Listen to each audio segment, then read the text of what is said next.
This is the Iron Deep Podcast. I am Brett Snodgrass, and I have Jaren Barnes on the podcast with me, my good old friend Jaren Barnes. If you guys don't remember Jaren, me and him were on the Simple Wholesaling podcast, did the first 100 episodes together on that particular podcast, and he is back.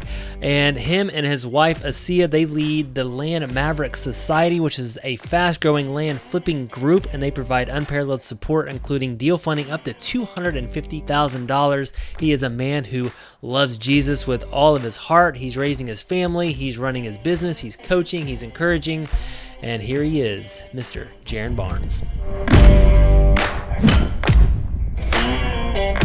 What's up? This is Brett Snodgrass with another episode of the Iron Deep Podcast. Got an old friend, good friend, Jaren Barnes. What's up, Jaren? What's up, man? Yeah. I am getting old now. I used to be the youngest one of the crew, but now I'm like pushing 32. Can you believe 32. Wow. Man, I remember when you were 25, we were hanging out and just doing all sorts of stuff together. If you guys, Jaren, you don't need any introduction to our audience. Jaren and I, we go way back, probably 7-8 years now, and he was a key contributor, key team member on our Simple team here in Indianapolis. He did a lot of different roles. You did content creation. You're the dispositions manager. You have a soft place in my heart. We talked about Christ many times. We did worship nights at our office, prayer Christ, nights. remember? We That's started right. We did that, and we did podcasting together. So we did 100 or so episodes together, and you've been on the podcast other times on my personal podcast as well as this. And here we are again, man. So thanks for joining the show today. And we're going to talk about a little bit of everything, man. I know you're a Christ follower. You're a strong man. You have a family, raising 2 kids now with your wife, Asia. You have the Land Maverick Society, so you're a land flipper. Let's just kind of start, man. Like, who is Jaren Barnes, and take us through that a little bit. If I were to sum it up, who is Jaren Barnes? I think I'm a coach. I think it took me a while to learn some things that I could teach because you have to have something that you can teach people. But I think God has just wired me to be somebody who works with people and empowers people. And I've kind of found my stride, with Land Maverick Society. We're a coaching quote unquote program, but it's kind of more budding into something bigger, like a mastermind of sorts. I actually, most coaches, you hire them and meet with them and you're like, here's my problems, or here's what I want to learn. And they just regurgitate a bunch of information. Like, here's a bunch of theory. Good luck implementing it. I don't really do that. I actually call back seller leads with the people that I work with. I walk them through how to call the county, how to call land specialized agents, literally everything from A to Z. I'm right there. I give everyone in our community my phone number. And I have a rule about Saturdays. We could talk about Shabbat. Me and my wife have discovered that there's a blessing that comes from being really, really, really serious about taking one day off a week. And we have a bias towards Saturday. We go to church on Sunday, but from Friday night, 6 p.m. and all day Saturday, we're dead to the world. And ever since we made that one shift, everything revolutionized in our business. Everything started taking off. It was before that, there was this perpetual hole in our pocket where we'd make money, but it would just leave and nothing stuck around. It felt like. Yeah. But after we started practicing Shabbat or Sabbath, we really saw a complete shift. And there's just, I think, a blessing that comes from that. Yeah. But yeah, I think, if you were to sum me up, I just am wired to work with people, empower people, and get in the trenches with them, Yeah. I love that. Yeah. I mean, we can go a lot of different directions on that, but you've always been an encourager, number one. I mean, whenever I was going through something or a challenge, whether we're in business or not in business together, or you're on the team, or even post when you're on our team, always came to you with encouragement. You're always such an encouragement. So I think that's what a coach does, was what a good coach does. And the difference between, I think, what you're doing and, again, what other coaches will do, instead of giving theory, you'll get in the dirt, right? You'll get in the mud with someone, and you'll not only tell them, but you'll teach them and show them. And I think that's such a great way to coach. Can you give us just an example? Maybe there's a story just, through your coaching that you can remember. Was there a maybe a student, a client that you can kind of take us through where like, this person had this problem and you not only told them, but you helped really just walk with them through it. Yeah, what comes to mind, I won't give names to protect the innocent, but No problem. um, there's a particular coaching client of mine that he took 2,000 units of mail, maybe 2,500, and divided it between three different states and multiple counties within those three different states. And that was not what I would have advised him to do, because obviously, if you're going to send out such a small amount of mail, you want to concentrate all of it into like one county to try to maximize, like your ROI, right? Because if you think about it, divide up 2,500 units of mail over three states and multiple counties. Each county might be getting 50 units of mail, and that's just not enough sample data to like have anything happen. For sure. So from there, he was a truck driver and doesn't have much, money to deploy towards more marketing. So, and I can't do this for everybody. And I probably shouldn't be telling people that I have done this before, because people will be asking for it now. But I actually fronted the cost of his next mailer, and we did another 2,500 units in Georgia. And I actually like called all the leads with him, every single one, because previous to that, on that first campaign, anything that came in, he didn't really sync up with my schedule right, or really utilize, how people can have access to me. I mean, yeah, we have Calendly, and we kind of defer to that because it's easier, but I'm a text away. If we need to jump on a call, get back to a seller. Sometimes if the client's busy, I'll just call the seller back myself. I've been doing that several times, even this week, with people, just following up on leads. And in this particular deal, we got one that came in that the owner lived right next door and wanted to parse off the property and just sell it to us as vacant land. We ended up going through negotiations. At first, the seller was like, "Yeah, my buddy sold a property for like 65,000 the other day," and then I was like, "Well, I'm sorry, sir, but I understand that. But as our letter indicated, we can't pay full market value for the property that we buy. So we're probably going to be somewhere half that, and do you want us to still run through the process of giving you an offer and what have you?" And he said, "Yeah, if we can make a deal happen, I'd really like that." So we ended up getting the property for 25,500, and we have it pending to be sold for a full list price offer of 55. So we sold it for 55,000, and it's pending to be sold. And we listed it on Friday, got that offer like on a Monday or Tuesday. So it was, really powerful. Yeah, that's awesome, man. Yeah. So, there's other things throughout the community that I think, being a Christian and what it looks like to be a Christian in the workplace is to really be on the lookout for people. Like, there's somebody who I'm working with currently who, again, just lost their job. It kind of got wrapped up into working with me and trying to do the land business when they had a job. Now things are tight, doesn't have a computer that's functional. So like, I just was like, "Hey man, you got a computer coming to you," and that kind of stuff, Wow. Wow. Just looking for ways to really empower people, because long-term, I want everybody that I work with to be really successful and then lean on me for partnering on deals. Cause like, that would be really cool to like, I'd love to be able to be in a position where we are funding and partnering with 60 to 80% of our community ongoing. So they get the best deals, cherry pick the best deals for themselves, bring the good deals to us so that we can partner on. That's awesome, man. Nah, yeah, I know you have launched Land Maverick Society. It's turning into something amazing. You have a lot of content coming out, podcasting, and you've really gotten into the land business. And I know you talk a lot about the land business, and you've been doing this for a while. And I started with you. I did my first deals with you. You funded all my first deals. I know, but I just I find it just fascinating, especially people that I've worked with, and I get to see them.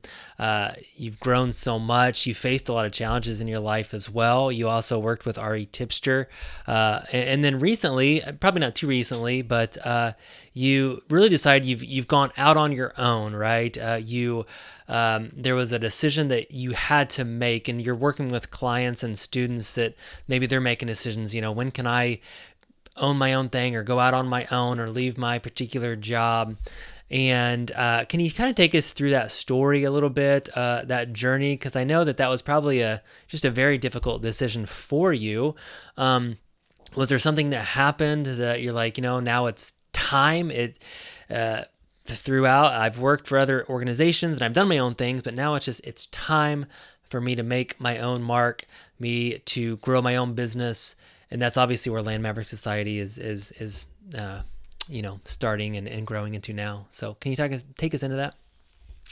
I can, but it's gonna be very unconventional Mm-hmm. because I've never had the desire to work for myself. Mm-hmm. Like I just didn't care. Like I was a kid that pursued ministry and just like went after like ministry, went after the kingdom, went after God full force when I dropped out of university. I went to 1 year of college at Lee University in Cleveland, Tennessee.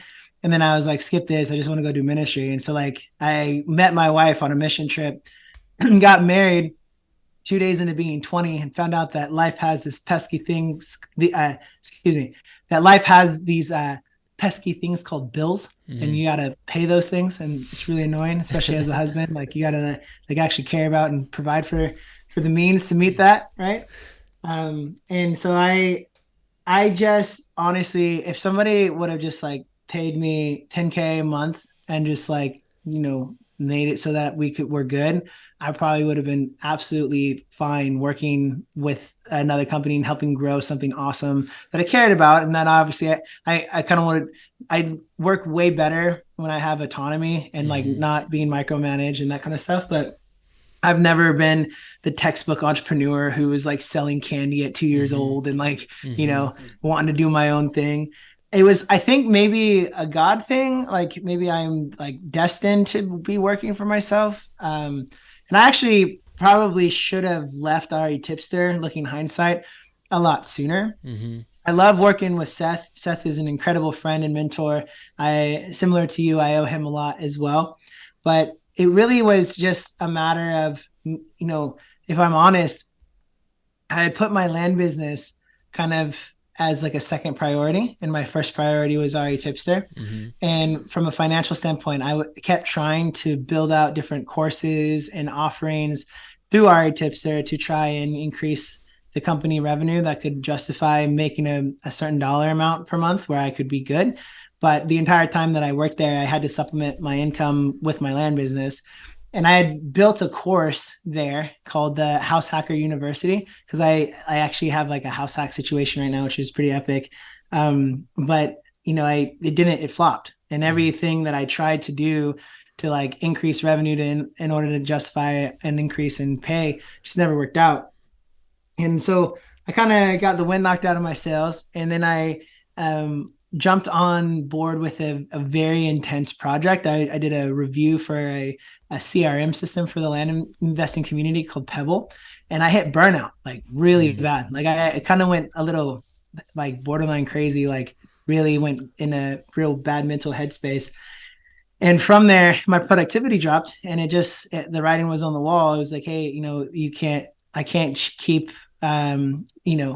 working for RE Tipster if I'm not able to consistently provide value there.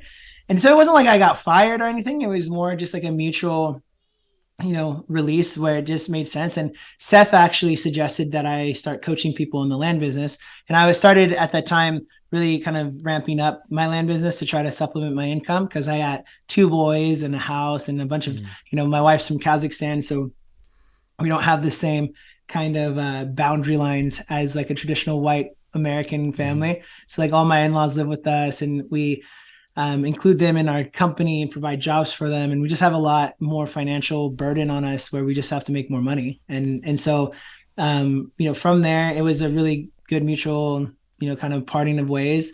And I started coaching at Seth's suggestion, and it really seemed to work well. And so, I just work, I'm probably like a B+ land investor. I'm good. I know what I'm doing. I can make money, but I'm probably a world-class coach. I'm just wired for it.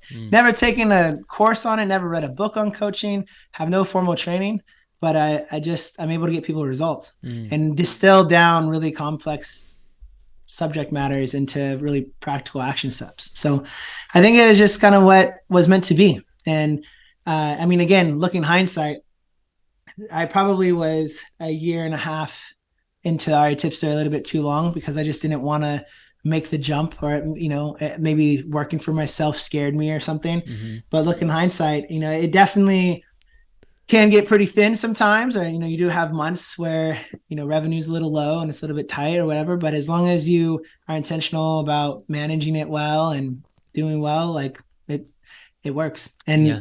And then it comes with benefits, because eventually once you figure something out, you can make a lot more money when you're the business owner. So Amen. Amen. yeah.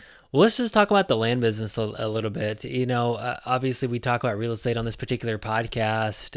We've had a lot of real estate investors on this. We do wholesaling. There's apartment syndications.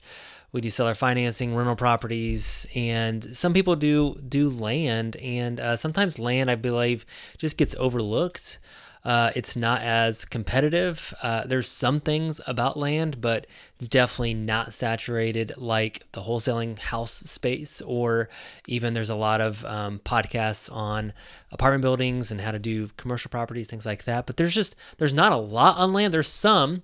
Obviously, you're putting out some amazing content on land, but can you talk to us about this? Like, you chose land. I remember 5-6 years ago, you got really excited about land. We did a couple of deals together, and there was just something about land that you got passionate about, excited about. And it's not the sexiest thing, right? I mean, you're not taking a ugly house, turning it into a pretty house. I guess you could develop land, but take us into land and the benefits of land, and what you've seen it do for yourself and even some of your students.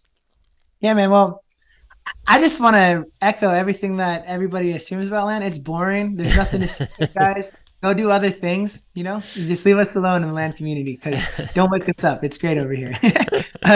All jokes aside, though, the reason why I got into the land business is because I was working for you at Simple Wholesaling, and I wanted to utilize the skill set that I had developed as a wholesaler, but did not want to be direct competition to you. Mm. And so we interviewed Jack Bosch. We interviewed Seth Williams. Jack actually flew out to Indianapolis, and I drove him around for a day looking at houses, because he was considering buying some houses from us. And that was my first exposure. And then I realized that there was a huge overlap between the skill set of a house wholesaler and a land investor, a land flipper, especially in the way that we were doing the business at Simple Wholesaling. I don't know how it is now, but at the time that I was working for you, we rarely assigned or double close. We would normally take title. So do a full close, take title, and then turn around and resell it. And that's literally the exact same model of land flipping. The kind of caveats are nuances that are a bit different, is that in house wholesaling, it's really hard to get a deal, really easy to sell a deal. Mm-hmm. And it's reverse in land. It's really easy to get a deal, and it's much harder to sell a deal. So that was because, again, with houses, you're dealing with investor buyers, right? Repeat buyers. You can build a relationship with them, learn their criteria.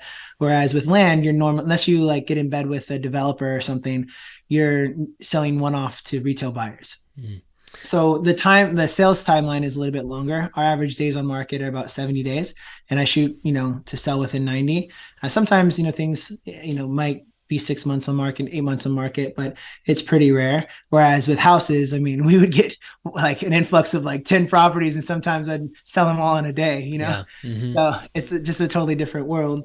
But that's what piqued my interest in land.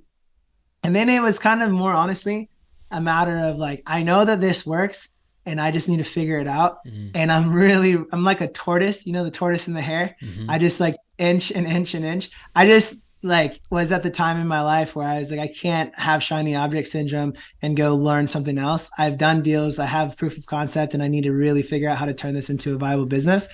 And so I did. I just held on to it long enough to finally figure it out. Yeah.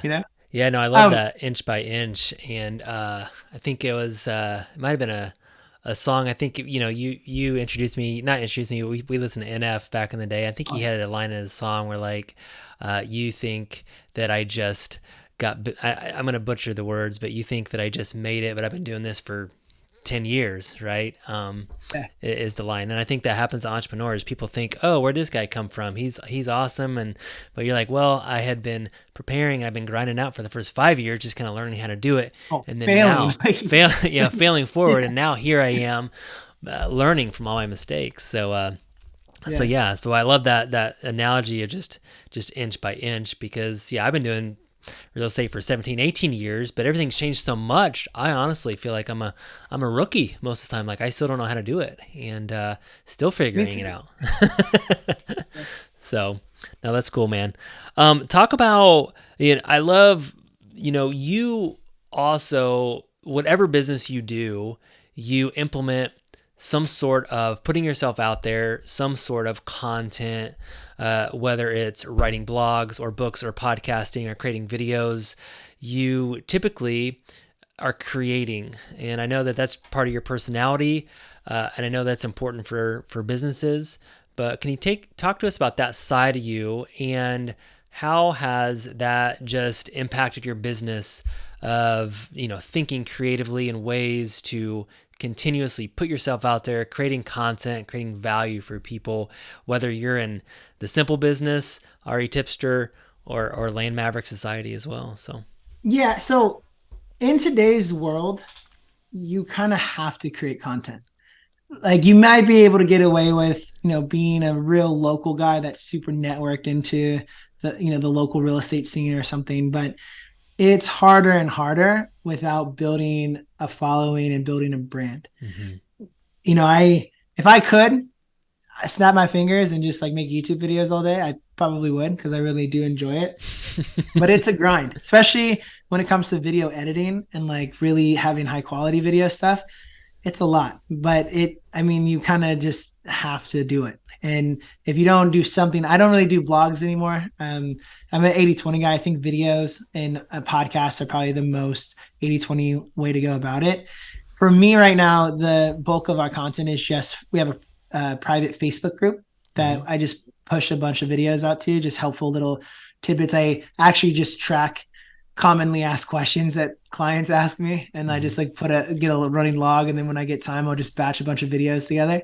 Often if I'm traveling, because it makes it more interesting, it makes me look cooler than I am. Like I'll be at the airport and I'll be like blah blah blah blah blah, and I use my honestly quick tip in today's day and age, don't worry about getting fancy gear. Your iPhone is all you need. There's certain apps that you can get if you want to go like even more cinematic and whatever. But I use this thing here called a Switch Pod. Mm-hmm. Pat Flynn from Smart Passive Income, he made this, and you just connect it to. Let me see if I can get this without bumping my mic here. They have this thing that connects directly to your phone, and then you have a boom mic, and like that's Wow, all you need. that's And so awesome. all of my content outside of I'm like, taking the notes. core, yeah, where we go out and we're making something right now. It launches September 18th called the Land Maverick Academy. And those videos, I hire like a professional videographer Mm-hmm. guy and what have you. But for the day to day, just, quick and easy stuff, 100% use your phone. Mm. No, I love that. Yeah, I Yeah. definitely agree. And you can also just get lost in how much you feel like you have to do, because there's so many different sites that you feel like you have to post on, and you could do YouTube videos, Facebook posts, Instagram, TikToks, all that TikTok. stuff. I would say like, I think TikTok is Chinese spyware, so be Mhm, careful with it. mhm, But if you guys want to get on that train, that bandwagon there, I promise you, man, TikTok is the easiest way to blow up right mm, now. It's crazy. I have a client who actually is in mobile homes, and he's trying to diversify and just do some vacant land stuff. He just did two videos. One of them, I think one of them was in Spanish because he has a lot of Spanish buyers. He got 6 million views on TikTok wow, on his second video. wow, Just blew up. that's So crazy. TikTok seems to be the spot to be if you want to blow up quickly. Yes, no, definitely.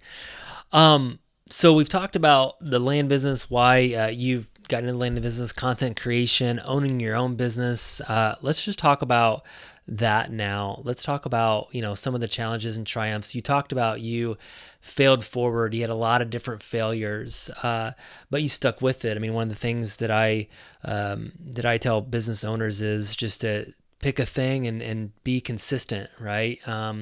So this podcast, for example, I mean, I've done a lot of podcasts, and has there been times where I don't want to do podcasts? Yeah, absolutely. There's been seasons where like, man, I don't know if I want to do podcasts during this season, but I do one, and then I have conversations like this, and then I get encouraged, I get inspired, and I keep being consistent. You can do that with anything in your business. But talk to us about, you talk about failures, failing forward. What are some of the things that you've learned, challenges that you've gone through, to just, bring you out today, right? Because you don't just show up on this podcast with Land Maverick Society coming out with videos, coaching students. Talk to us about some of the journey and the triumphs and challenges and maybe Yeah. mistakes. I'm gonna be honest. I think my biggest hindrance to success was emotional work. Hmm. I had a lot of trauma as a kid and was a pretty broken individual. And in some ways, like I am still in work in process and all on some of that stuff. But I went through a coaching program called the Bulletproof Husband that was really, really helpful because it was essentially like expensive fathering. Like my dad was definitely in my life, but I got 5 brothers from 4 different marriages. My dad's been married a bunch of times, and I only have a relationship with one of my brothers. And kind of, I talk to my half sister that I grew up with, like maybe once or twice a year or something. Like I just have a pretty broken family background. And without putting in the emotional work to actually get really healed, you're going to always suffer financially or suffer. Like consistency has been a really big issue for me. A lot of things have really, like I've struggled like with weight loss. I've struggled with even just like general leadership qualities, Mm-hmm. I just didn't have what it took because I hadn't put the work in. Mm-hmm. And what's really cool about that and very encouraging about that is no matter what your limitations are, you can do the emotional work to like get healed and get better. But it takes work and it sucks and it's painful. And it like you have to go through your stuff and like who you're resentful for and really mad at because they abused you one way or the other coming up. Like you got to go through the process of feeling that and really coming to closure and then releasing them and letting that all that stuff go. So I think especially when I say I kind of hit burnout and I went through kind of like a midlife crisis, mental like breakdown kind of thing, it kind of forced me to aggressively hone in on a lot of my needed emotional work. And I put the time in and I still need a lot more time, but it's kind of like working out. You never really finish. You just get stronger and stronger, and so I think that coupled with practicing Sabbath and not being the poster board child for hustle culture, I think are the 2 biggest things that have helped me really get successful. Just because you can work really, really hard doesn't mean you should. And you're actually wiser to make sure you're rested. It's counterintuitive, but if you had an equal playing field where everybody's working the same amount of hours and putting the same amount of output, your only competitive advantage is to come fresh when they're tired. And there's there's a book called The Art of War. It's like a really old book by some Chinese guy. and he, in that book, he made a really strong case that a general should be very intentional to ensure that his men are well fed, hydrated and ready for battle. And if you're not ready for battle because you're so thin, you're going to break down. And I did. Came back, but I definitely went through that breakdown process. Yeah. No, I love that. And I just want to ask that question about the Sabbath, because obviously in the Christian world, we're starting to hear that. I mean, it's been around, obviously, since the creation of the world. But, but at least maybe I'm in the world, or I'm reading more about it, right? Trying to slow down. I'm reading more about margining our life and the Sabbath and slowing down. And practically, you implemented that. What does that even look like for you guys as a family?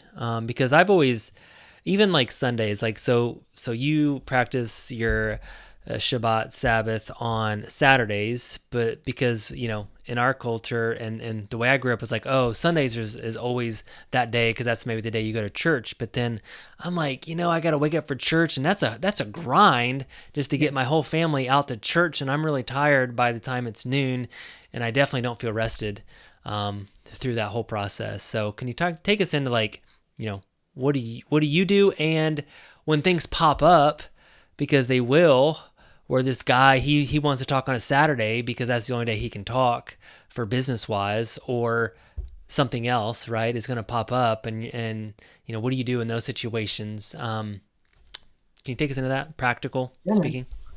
Yeah. So for us, and again, try it. Don't judge me. Try it out for yourself. Uh, I really think Saturday is the key. And I think God knew what he was doing in like the Old Testament when he was like Sabbath day is Saturday. Like Mm, there's reasons why Jewish people, from an 80-20 standpoint, are one of the most productive, most wealthy, most contributing culture, yet has one of the most smallest populations in the world. Like there's a reason for it. There's a blessing, like it's kind of like tithing. There's a blessing that comes from tithing, but it's mm, like tithing on steroids. Like mm, there's just a peace and a rest that comes. For us, we're not super strict about like no electronics. Maybe eventually when my kids are older and they could stomach it and not drive us crazy, we might try it out. But for us, it just means absolutely no work, and we're so strict about it that we don't even let our staff work on Saturday. mm, So like no one is allowed to touch leads. I don't care. There are people that I've worked with who will text me on a Saturday, and I just won't respond to them. I mm, just don't answer I don't touch anything related to work. I don't care how urgent it is. I just set it up as an expectation because nothing is so urgent that it can't wait until Sunday, and mm, I'm happy to text them on my way to church or super early in the morning on Sunday. But to your point, we found the same thing. Like if I try to practice Sabbath on Sunday, like we're running groceries, we're yeah, out trying and to get ready about. for We the our week. church is in Chicago, so it's like it's intense. I mean, you're not resting. Hmm. What we do is on Saturday night we have a meal, and it's so festive that on Thanksgiving my son belted out in the middle of all the stuff that was going on for Thanksgiving and went Shabbat Shalom because he thought it was Sabbath, because like that's how it's literally a party. Yeah. We bring out the wine, we bring out the greatest food, everything, and we just exit out of the world and we retreat with God, and we're thankful, and we spend time with family. We go do stuff with the kids, go to the park, go to the trampoline park, just do whatever we can to rest and Hmm. to thoroughly enjoy life. And it's a complete game changer because it's a reset. Every week has an end and a beginning. And if I'm drained and I'm at my wits end because I'm putting out a bunch of fires, I come to that end of that week and it stops. Mm, And I then know. come Monday or come Sunday, Monday, I'm like refreshed and I'm ready to rock again. And I'm at the Hmm. beginning. So it completely changed everything for us. So we watch movies, and we're not crazy like, Amish people, or like, Hmm. again, Jews that practice proper Shabbat, they're gonna have no electronics once Hmm. a week. But yeah, for us, music, and it's just a big party every Yeah. week. That's awesome. No, I love that, and it's something, again. Yeah, you can just really really look forward to that rest, to that recharge, every single Me and week. my wife love Sabbath so much. We talk about it like, I just can't wait. Like, yeah, it does give you something to look forward to. Yeah, Yeah. that's awesome. Well, Jaren, thanks so much for just sharing with us. I know we went covered a lot of different things today, but I want to just talk about Land Maverick Society again. I think the land business, and there's a lot of different ways to do the land business. Again, just like in real estate, you can flip land, you can buy. I just talked to a guy, he bought farmland 12 years ago, and rented it to farmers, and then it cash flowed. You can do things like that. I used to work with a timber company, so you can buy wooded land and do that angle. So Land Maverick Society, can you tell us just a little bit about what you teach people? And I know you do a very simple process, right? And you say, here's what we do, and we delegate the rest. So can you talk to us about that a little bit? Yeah, so there's a million ways to skin a cat. There's a lot of land businesses out there that specialize in selling things on terms. I don't really do that. I sell everything for cash, and we aggressively use land specialized agents to sell all of our property. So I'm outsourcing dispositions, and we're pretty much just an acquisition house. We just build a massive pipeline of inventory, and then we work with agents to offload that inventory. And again, they're normally selling properties within about 70 days or so.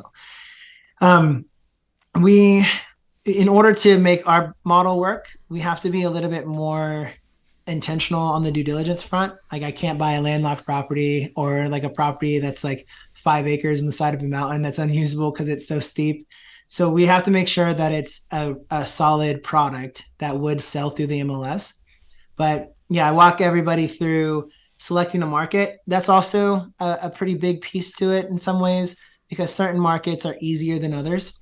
But we walk through how to select a market, how to set up your lead processing infrastructure. We use a software called pebblerei.com. It's the best out of the box CRM system for land investors.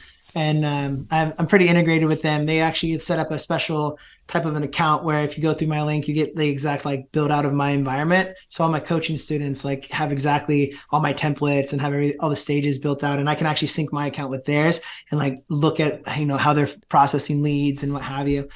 So, we set that up, and then, we talk about marketing. Most people are doing mail. I would probably say 80% of everybody is doing mail, and then 20% might do texting or a combination of mail and texting. And then their cold calling is starting to step into the fold in the land space at the moment. But direct mail in most states, you're looking about one deal for every 3 to 3,500 units of mail. If we're talking like a Florida or Colorado, certain states, again, you're closer to probably 7 to 10,000 units of mail. Mm-hmm. But it's nothing like it is in house wholesaling. Mm-hmm. And, in certain markets, people do blind offers or whatever. I stick to neutral letters, which just says, hey, I'm an investor. I'm interested in making an offer on your property. I do say something pretty intentional. I say, as an investor, I cannot pay full market value for any property that I buy.